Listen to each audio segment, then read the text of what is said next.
என்றால் அத்தனை பேரையும் பாதுகாக்கிறத சொல்லியிருக்கணுமா இல்லையா? அது வேளாங்கண்ணிக்கு நீங்க போக மாட்டீங்க. கிறிஸ்தவ திருச்சபை பெருகிருச்சா? அவங்க ரமணி பாண்டியன் எந்த திருச்சபைமா? ஆதி திருச்சபையில் கம்மியா இருந்தாங்க, இப்ப பெருகிருச்சு. திருச்சபைன்னு வீடு வீடு தெருவுக்கு தெரு பெருகி இருக்கு. எந்த திருச்சபை? சிஎஸ்ஐ காரர் ஆர்சியை பார்த்து கேவலமா பேசுறார், ஆர்சி காரரை பார்த்தா பெந்தகோஸ்காரர் கேவலமா பேசுறார். ஆண்டவரை பார்க்கிற திருச்சபை எங்கே இருக்கிறது சொல்லுங்க பாப்போம். எங்கே இருக்கிறது? ஒட்டுமொத்தமாக ஒரு திருச்சபை சொல்லுங்க பாப்போம். கட்சிகள் தான் இந்தியாவில் பெருகியது என்று பேசாதீர்கள். நாம் உடைந்தது மிக அதிகம், மிக அதிகம். வந்தவர்கள் மிக குறைவு. டானிஷ் மிஷன், அமெரிக்கன் மிஷன் 4-5 தான் இருந்தது. ஆளாளுக்கு உடைச்சு ஏரியாவை பிரிச்சுக்கிட்டு இருக்கமே, என்ன காரணம்? கிறிஸ்தவம் பேசுகிறோமா அல்லது உங்களுக்குள்ளே ஜாதிகள் இருக்கிறதா? யூதன் என்றும் இல்லை, அடிமை என்றும் இல்லை, கிரேக்கன் என்றும் இல்லை, சுயாதீனன் என்றும் இல்லை, எல்லாம் தான் இருக்கு. ஜாதிகள் கிறிஸ்தவர்கள் இல்லை என்று சொல்லுங்கள் பார்ப்போம். நீங்கள் எப்போது ஜாதியோடு நிற்கிறீர்களோ அங்க கிறிஸ்து இல்லையே. என்ன தெய்வ பயம் உங்களுக்குள்ள வந்துச்சு?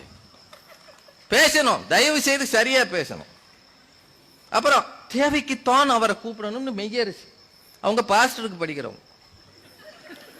தேவைக்கு பாஸ்டரை தான் கூப்பிடலாம், கடவுளை கூப்பிடக்கூடாது. பைபிள்ல சரியா படிங்க. கர்த்தரை நான் எக்காலத்திலும் ஸ்தோத்தரிப்பேன், எப்போதும் அவர் துதி என் வாயில் இருக்கும். சங்கீதத்தில் இருக்கு, எக்காலத்திலும் எப்போதும். அப்படின்னா தேவை கூப்பிடுறதா?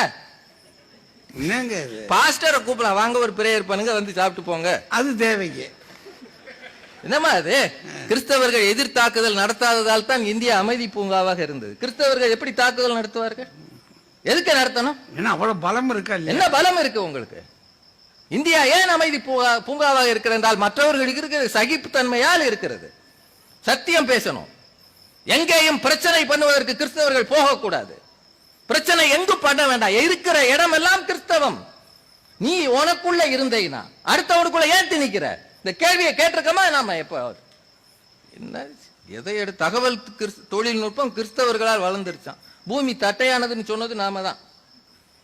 கலீலியோ முழங்கால் போட வச்சு அழுக வச்சது நாம தான். உண்மையா இல்லையா? ஐயா இருக்கிறாங்க, இறையியல் கல்லூரி முதல்வர் இருக்கிறார். தகவல் தொழில்நுட்பமா பூமி தட்டையானதுன்னு எப்படி சொன்னோம்?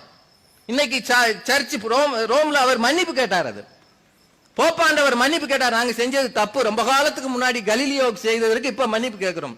தகவல் தொழில்நுட்பம் நிறைய கேட்டிருக்கிறாங்க. அது ரமணி பாண்டியன். இன்னொன்னு, கிறிஸ்தவ பள்ளிக்கூடத்துல எல்லாம் பிள்ளைகள் நம்பி வழிதான்.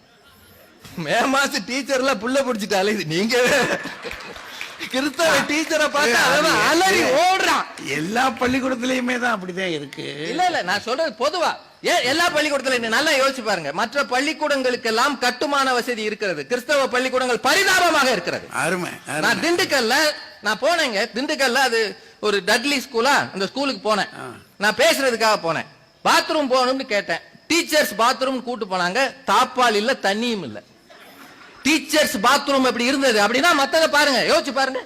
5 லட்சம் இவங்க சொல்றாங்க அட்மிஷன் நிரம்பி வெளியே. 5 லட்சம் கொடுத்து வாத்தியார் வந்துட்டு சம்பளம் வாங்காம உட்கார்ந்து இருக்கிறார். உண்மையா இல்லையா? 5 லட்சம் யாரு கொடுத்தாரு? ஆண்டவருக்கா?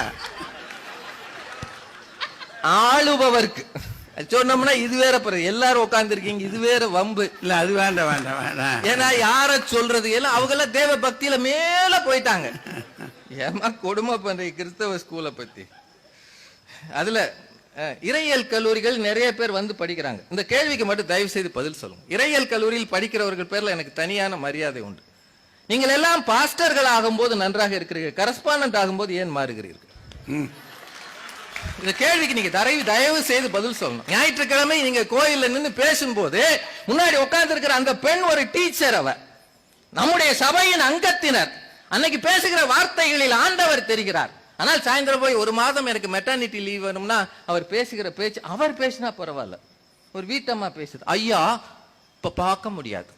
ஐயாவை பார்க்கறதுக்கு தானே சபையில் அவர் இருக்கிறாரு. என்றைக்கு சபைகளோடு நிறுவனங்கள் சேர்ந்ததோ அன்றைக்கு சபைகள் கிறிஸ்தவத்தை